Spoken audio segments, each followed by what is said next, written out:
جو لوگ سود کھاتے ہیں وہ قبروں سے اس طرح حواس باختہ اٹھیں گے جیسے کسی کو جن نے لپٹ کر دیوانہ بنا دیا ہو، یہ اس لیے کہ وہ کہتے ہیں کہ سودا بیچنا بھی تو نفع کے لحاظ سے ویسا ہی ہے جیسے سود لینا،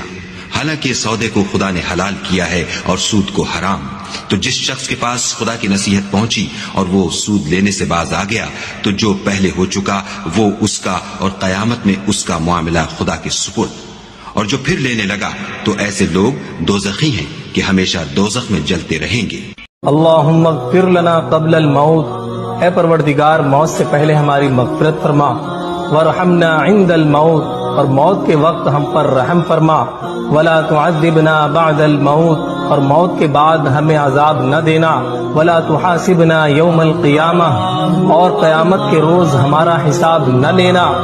انک علی کل شیء قدیر، بے شک تو ہر چیز پر قدرت رکھتا ہے۔